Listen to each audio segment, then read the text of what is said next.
Assalamualaikum warahmatullahi wabarakatuh. Modul kedua. Asesmen dalam kurikulum merdeka.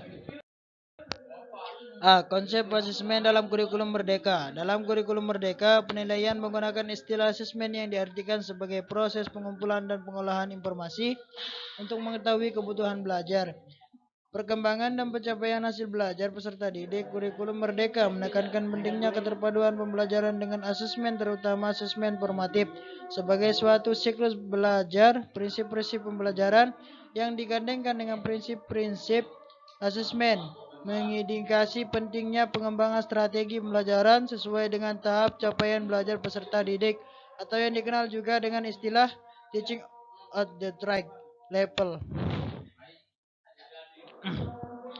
Pengembangan ini dilakukan Pembelajaran ini dilakukan dengan memberikan materi pembelajaran yang bervariasi sesuai dengan pemahaman peserta didik. B. Prinsip-prinsip asesmen pembelajaran. Untuk memastikan proses asesmen berjalan dengan baik sehingga dapat berfungsi untuk perbaikan proses pembelajaran, ada beberapa prinsip asesmen yang harus diperhatikan, yaitu: pertama, asesmen merupakan bagian terpadu dari proses pembelajaran, fasilitasi pembelajaran, dan penyediaan informasi yang holistik sebagai umpan balik untuk pendidik, peserta didik, dan orang tua atau wali agar dapat memandu mereka dalam menentukan strategi pembelajaran selanjutnya. Kedua, asesmen yang dirancang dan dilakukan sesuai dengan fungsi asesmen tersebut dengan keluasan untuk menentukan teknik dan pelaksanaan asesmen agar efektif mencapai tujuan pembelajaran. C. Jenis asesmen dalam kurikulum merdeka. Secara umum, asesmen dalam kurikulum merdeka belajar terdiri dari 3 jenis, yaitu asesmen diagnostik, asesmen formatif, dan asesmen sumatif. D. Merencanakan asesmen pembelajaran.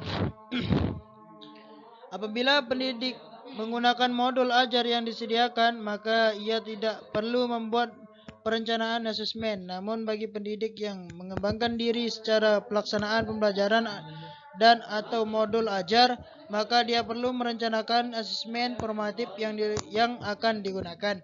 Tahap yang dapat dilakukan dalam merencanakan asesmen adalah merumuskan tujuan asesmen yang berkaitan erat dengan tujuan pembelajaran. Setelah tujuan dirumuskan, pendidik memilih dan atau mengembangkan instrumen asesmen sesuai tujuan.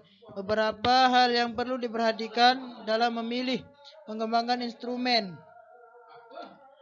antara lain karakteristik peserta didik, kesesuaian asesmen dengan rencana tujuan pembelajaran dan tujuan asesmen, kemudahan penggunaan instrumen untuk memberikan umpan balik kepada peserta didik dan pendidik. E. Bentuk-bentuk asesmen dalam kurikulum merdeka. Bentuk asesmen dalam kurikulum merdeka, baik untuk asesmen formatif maupun sumatif, terbagi kepada 2 bentuk, yaitu tertulis dan tidak tertulis. F. Penyusunan instrumen penilaian. Dari beberapa bentuk asesmen di atas, berikut adalah proses penyusunan instrumennya. 1. Tes tulis. Tes tulis dapat dirumuskan dalam bentuk tes objektif maupun tes subjektif IC. Penilaian sikap efektif. Sikap adalah perasaan suka atau tidak suka yang terkait dengan kecenderungan seorang dalam merespons suatu atau objek. G.